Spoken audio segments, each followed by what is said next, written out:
The Lizard and the Sun by Alma Flor Ada.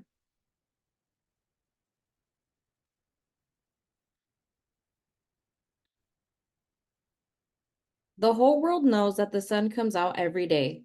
Some days it shines brightly in a clear blue sky. Other days, clouds cover the sun and its light is much paler. When the clouds let loose their load of rain, the sun disappears behind a curtain of water. There are places where it snows. During a snowstorm, the sun also stays hidden. But even when clouds, rain, or snow hide from the sun, we know that it is still there. The story I'm going to tell you happened a long time ago when the sun had really disappeared. It had been many days since the sun had come out. Everything was dark. All of the plants, the animals, and the people were waiting anxiously for the sun to appear. But the sun did not come out, and everything remained in darkness. The people were cold, the birds had stopped singing, and the children had stopped playing.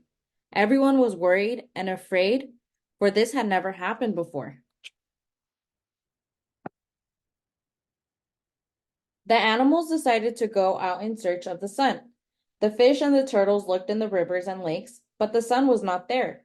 The green frogs and the wide-mouthed toads looked through all the puddles, but the sun was not there. The deer and the squirrels searched through the forest, but the sun was not there. The rabbits and the hares searched through the fields. The jaguar searched through the green jungle where he lives, but the sun was nowhere to be found. The birds searched through the branches where they had made their nests, and the majestic eagle flew over the mountain tops and the cones of the volcanoes. But no one could find the sun. And little by little, all of the animals stopped looking. All of them except for the lizard. The lizard kept on looking for the sun. She climbed rocks, scurried up tree trunks, and peered under leaves, searching, always searching. Finally, one day, she saw something very strange. She was scampering over some rocks when she saw one of them was shining as though it had a light inside. The lizard had seen many rocks in her life. She had seen rocks that were smooth and polished and rocks that were rough and sharp. She had seen shiny gray rocks and dull dark ones, but she had never seen a rock that shone as much as this one did. It shone so bright that it seemed to glow. So with great excitement, the lizard ran off to the city to share her discovery.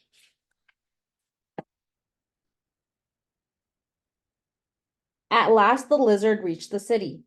Even though there had been no sunlight for many days, the people had kept on working. The barges floated softly in the waters of the lagoon laden with fruits and flowers.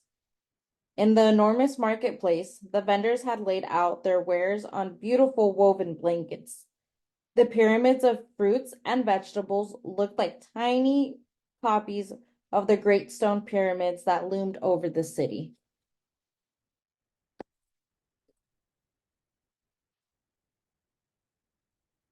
But without the sun's light, no one could see the brilliant colors of the peppers and tomatoes, the beautiful deep colors of the blankets and the shawls.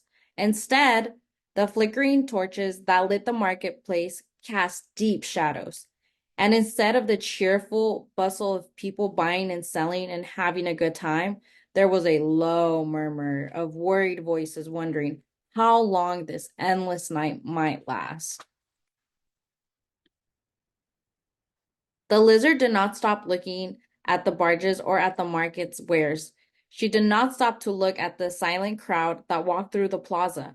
Instead, she headed straight for the grand palace and did not stop until she was in front of the throne. Here, by the dim light of the torches, the lizard saw the great emperor. He wore sandals made of gold and a tall crown made of beautiful feathers.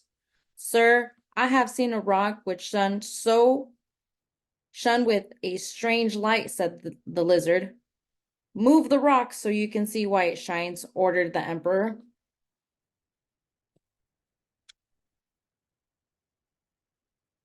The lizard did what the emperor had commanded. She returned to where the rocky where the rock lay and tried to move it. She tried to push it with her two front legs and then with her two hind legs, but the rock did not move. At last, the lizard pushed on the rock with her whole body, but the rock would not budge.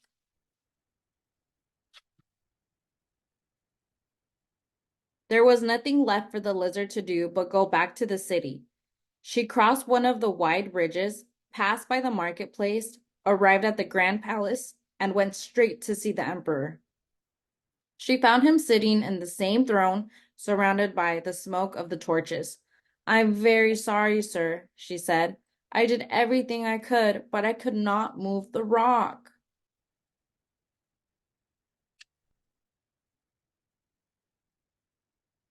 The emperor wanted very much to see this glowing rock, so he decided to go back with the lizard. But first, he called for the woodpecker. "I want you to come with us," the emperor said to the woodpecker. And so the three of them, the emperor, the lizard, and the woodpecker, went to see the glowing rock.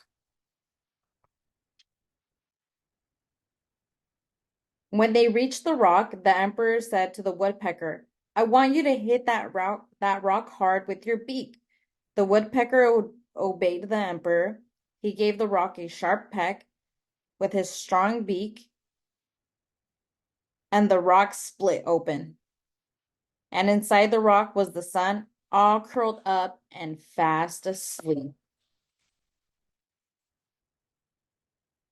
The emperor was very happy to see the sun again. The world had been very cold and dark without him. "Wake up! Wake him up, woodpecker!" ordered the emperor, and the woodpecker pecked several times on the rock.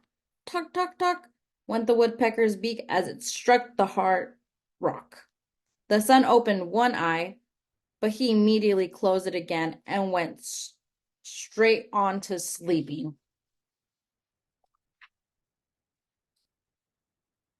"Wake up, sun," said the lizard. "All of the animals have been looking for you." But the sun did not answer. He just stretched a bit and went on sleeping. "Wake up, sun," said the woodpecker. "All of the birds have been waiting for you." But the sun yawned an enormous yawn and kept on sleeping. "Get up, sun," said the emperor. "The entire city needs you." But the sun just said, "Leave me in peace. I want to sleep."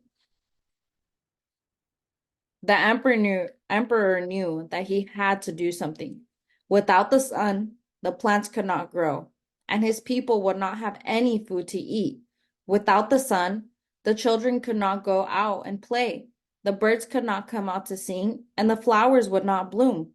So the emperor said to the sun, "Wouldn't you like to see some beautiful dances? I will ask the finest musicians and dancers to play and dance for you. That will help you wake up." "Well, if you want me to wake up, ask them to start playing their liveliest music and to keep right on playing and dancing," answered the sun. So the emperor called for the finest dancers and musicians. The dancers, all adorned with beautiful feathers of many colors, danced in the plaza in front of the highest pyramid. The loud, joyful music played on, and the sun woke up, climbed to the highest point of the sky, and shone down over everyone, lighting the whole earth. The emperor called for the emerald-colored lizard. He put her on the palm of his hand and thanked her for having helped to find the sun. Then he called for the red-beaked woodpecker. He asked him to stand on his shoulder and thanked him for having helped to wake up the sun. Every year from then on, the emperor organized a great feast with joyful music and beautiful dances so that the sun would never again fall asleep hidden away inside a rock. And since that day, all lizards love to lie in the sun. They like to remember the day when one of their own found the sun's hiding place and helped him back to give light and warmth to everyone. The end.